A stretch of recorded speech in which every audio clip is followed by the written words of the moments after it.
Estamos iniciando a parte de fundos de investimentos e iniciaremos com uma definição sobre o conceito de fundos, definindo o que são fundos de investimentos. Como que a gente pode definir um fundo de investimento?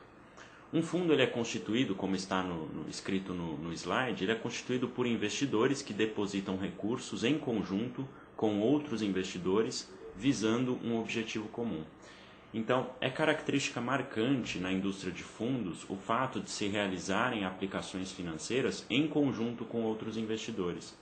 Não é uma aplicação individual como um investidor ele faz numa caderneta de poupança, por exemplo, ou quando aplica num certificado de depósito bancário, num CDB. É uma forma, sim, dos intermediários financeiros, os bancos, os fundos, realizarem captações de recursos. Mas essa aplicação de recursos feita por parte dos investidores é feita de forma conjunta, não individualmente. Então essa é uma característica que diferencia os fundos, a aplicação conjunta, juntamente com outros investidores. E eles visam um objetivo comum, quer dizer, diversos aplicadores se reúnem, aplicam recursos conjuntamente, mas são vinculados por quê? Vinculados por objetivos comuns. Objetivos que ligam esse conjunto de investidores. O primeiro que a gente pode destacar desses objetivos seria o aumento do capital investido. Esse aumento do capital investido, não existe esse objetivo somente na aplicação em fundos. Uma aplicação em poupança, em CDB, também existe esse aumento. Mas todo investidor ele quer ver o seu capital crescendo, aumentando de valor. Então esse é um objetivo. Outro objetivo seria a melhor rentabilidade do que a que seria conseguida individualmente. Isso pela soma vultosa de recursos que existe na indústria de fundos.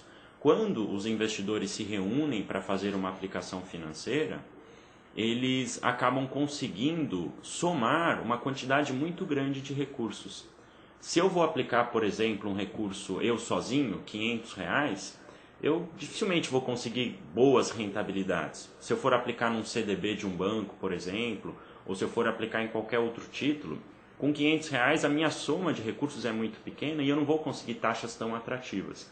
Mas se nós reunirmos, por exemplo, 200 aplicadores, cada um aplicando R$500, isso vai constituir um valor tão grande, uma soma tão grande de recursos, que na hora que o gestor do fundo for aplicar esse dinheiro conjuntamente, é uma soma elevada de recursos e que vai permitir ao gestor conseguir taxas mais interessantes para esse conjunto de aplicadores.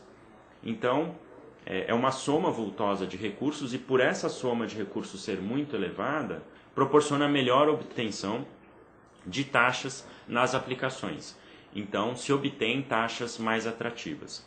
O outro objetivo é a transferência da administração de recursos e alocação de ativos para profissionais especializados. O que acontece aí? O investidor, quando ele aplica em fundos, ele deixa de ele mesmo estar gerenciando seus recursos individualmente e ele transfere para alguém especializado, com conhecimento, com competência, com conhecimento técnico, com experiência, com histórico de experiência no mercado financeiro.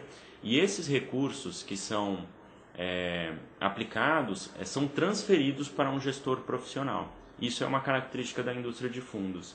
O aplicador, o investidor, ele deixa de ser ele mesmo a pessoa que vai gerir os seus recursos e ele transfere para alguém que não só vai ter competência técnica, conhecimento, experiência para isso, mas vai ter tempo também e estrutura para poder fazer essa administração. Então essa transferência da administração de recursos e alocação de ativos para profissionais especializados. Depois nós temos a diluição de custos entre participantes. O que seria isso? Quando se faz uma aplicação conjuntamente, isso acaba gerando alguns custos também. Por exemplo, o gestor, o administrador do fundo, quando ele administra uma carteira